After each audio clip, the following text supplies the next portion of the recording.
aura même de la musique. Bonjour Albert-Claude Benamou.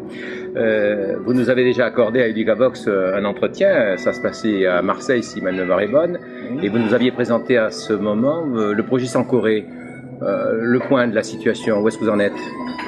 Écoutez, aujourd'hui à Ludovia 2011, c'était un plaisir de pouvoir présenter pour la première fois le programme Sankoré. C'est plus un projet, c'est un programme de développement de ressources numériques d'éducation pour l'enseignement numérique en Afrique et améliorer les conditions de la participation à la lutte contre l'analphabétisation et à l'amélioration du niveau de l'enseignement scolaire, en particulier de l'enseignement pour les petits-enfants, pour l'école primaire, mais également pour la formation professionnelle, dans des niveaux, disons, de formation de base, CAP, pour différents métiers, par et grâce à l'apport du numérique, d'équipements en classe numérique Sankoré, qui sont des classes low cost high-tech, c'est-à-dire pour moins de 1 000 €, nous avons une classe numérique qui est l'instrument de l'enseignant, l'enseignant augmenté et assisté par le numérique, qui dispose d'un ordinateur personnel et d'un mur numérique interactif, qui est en fait donc le moyen collaboratif de partager avec une classe qui est souvent nombreuse en Afrique, une centaine d'élèves, les contenus d'un ordinateur, mais qui deviennent interactifs, sur lesquels on peut agir avec un crayon ou une baguette virtuelle, interactive, infrarouge, qui va donner la possibilité à l'enseignant d'agir comme sur l'écran de l'ordinateur, parce qu'il a un clic au bout de son crayon, sa baguette, ou bien il va donner ces instruments aux enfants qui vont faire aller au tableau et écrire dans le tableau et illustrer ce qu'ils disent, faire des choix individuels en tant qu'élève face au tableau, et puis toute la classe interréagit à ce qui se passe au tableau. Donc cette classe numérique, elle ne peut bien fonctionner que si l'enseignant met à sa disposition des ressources numériques d'enseignement qui correspondent à l'équivalent du livre scolaire. Mais mieux que le livre scolaire, un livre augmenté également, qui est constitué de visuels pas à pas pour faire la leçon. Et en même temps, dans ce visuel, il y a une fonction supplémentaire qui est le livre de l'enseignant, c'est-à-dire la conduite de la classe avec la ressource visuelle, audiovisuelle, écrit, etc. La conduite de la classe qui va lui dire « j'utilise à tel moment dans l'enseignement le tableau, à quel moment je l'éteins, à quel moment je fais écrire les enfants sur des ardoises, sinon pas de papier et de crayon, mais avec les outils de travail individuel de l'enfant. » Donc l'enseignement numérique, c'est pas quelque chose qui est exclusivement porté sur l'usage de 8h du matin à 4h de l'après-midi de l'outil numérique, c'est savoir bien utiliser l'outil numérique au moment où c'est utile, au moment où ça peut apporter quelque chose.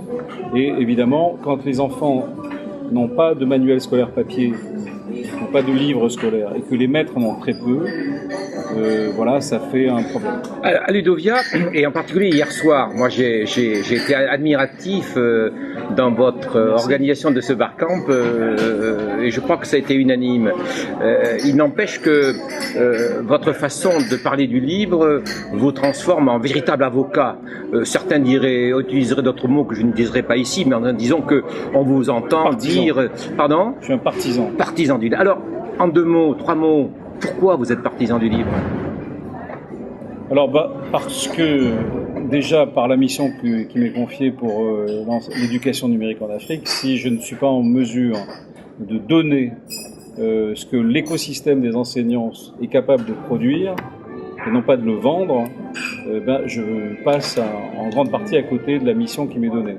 Puisqu'il faut des moyens, déjà équipés, ça coûte cher, et si en plus je dois acheter les ressources aux éditeurs, ça ne peut pas fonctionner, j'aurai pas les moyens, et j'ai besoin de donner, et je sais que l'écosystème enseignant français, mais également international, est en mesure de produire, grâce à notre logiciel, que nous avons mis en open source, en libre également, le logiciel Sankoré, qui a non seulement une fonction pour faire la classe interactive, mais non sur mur numérique, mais qui a la capacité de donner à tout enseignant, non spécialiste, non informaticien, de créer une ressource numérique, de l'implémenter avec toutes sortes de ressources qui peuvent même venir des élèves, des petites photos, des éléments écrits à la main, etc. Tout peut être outil pour faire la production. Et ce qui est en plus formidable dans ce logiciel, c'est sa capacité. Cette production va être exportable si l'enseignant est connecté à Internet. Alors l'enseignant africain, pas toujours, mais dans certains cybercafés, ils vont avoir une connexion Internet et pouf, ils poussent leur production vers le portail sankoré.org qui lui va être le réceptacle de toutes ces ressources et que nous allons progressivement implémenter, non seulement avec l'apport des collègues français qui veulent donner leur production, mais également, et il y en a plein, il y a beaucoup de générosité dans le corps enseignant français, il y a beaucoup moins de propriétaires qu'on imagine, et donc cette idée de faire un don de son savoir, de vouloir le partager, c'est un acte solidaire qu'il faut encourager, et heureusement on n'est pas les seuls en France et dans le monde à faire cet acte. On a maintenant de grosses initiatives dans ce secteur, en Europe, en Espagne, en Hollande, en Belgique, etc. Il y a des gens qui se dédient à la ressource numérique éducative libre. En France, il y a des success stories de la ressource numérique éducative libre. On ne peut que citer Césamat, par exemple. Et c'est également valable dans le monde entier, même aux États-Unis, où il y a, et au Canada, où il y a des initiatives dans ce sens, même des initiatives très importantes, dont on parlera d'ailleurs à Educatis le 24 novembre. Educavox y sera. Educavox y sera.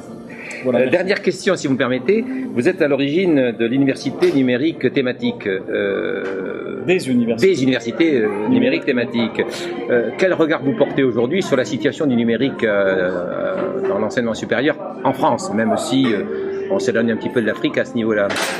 Alors, le regard, il est plutôt positif aujourd'hui, puisque quand on a monté les UNT, Universités numériques thématiques, depuis 2003, ça a été vraiment institutionnalisé, avec l'adhésion du ministère de l'Enseignement supérieur, le financement par le ministère de l'Enseignement supérieur, par l'adhésion volontaire de l'ensemble des établissements d'enseignement supérieur, des universités. Moi qui me suis particulièrement branché sur le développement de l'Université numérique des sciences de la santé et du sport, donc médecine, pharmacie, odontologie et sport.